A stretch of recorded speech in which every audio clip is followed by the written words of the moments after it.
You are on deck, but please put your hands together for Vic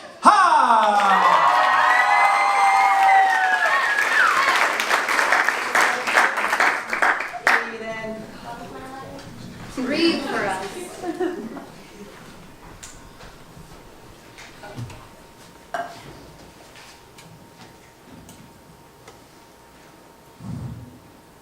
Our world worships willpower and predisposes pleasure.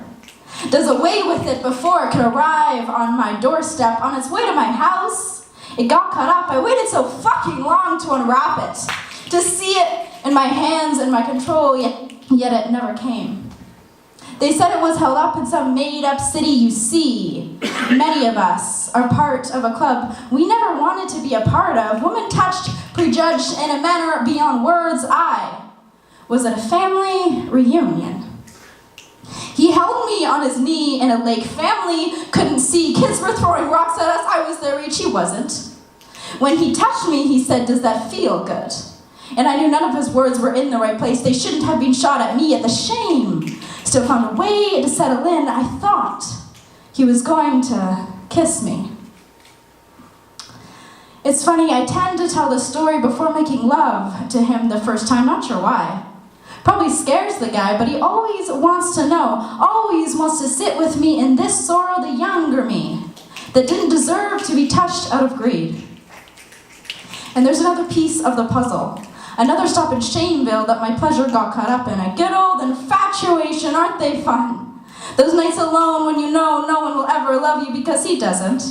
Yet what you don't know is you don't love him either. You don't know him, his identity matches mine, must be love.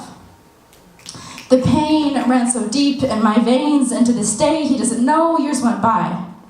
Soothed by the self-loathing, sudden bursts of energy, ready to flight, take a fist in the eye to hurt the boy that hurt me with his fingertips. Until a sweet boy at the age of 16 agreed to share his first kiss with me. My package of pleasure had finally come, and in it was a side of love. I had no idea that what I ordered so long ago would look like this. But it fit so well, made me feel so good about myself, even though he was a little conservative and couldn't communicate. I still loved the spirit inside him. He was real. He loved me. Thought I was sexy. Fast forward to a couple weeks ago, he tells me he wasn't ready the first time. My ex still experienced pleasure that was riddled with shame. He couldn't find the words to tell me plainly what he wanted. My stomach turned when he'd speak of these things, because I could tell they were marinating inside him for a while.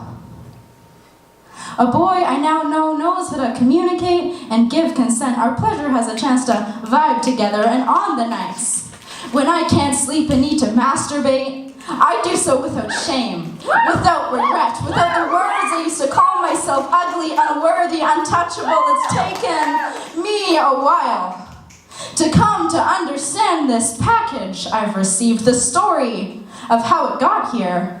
The hands of the men that held it before I did can be summed up in 2 words: me too.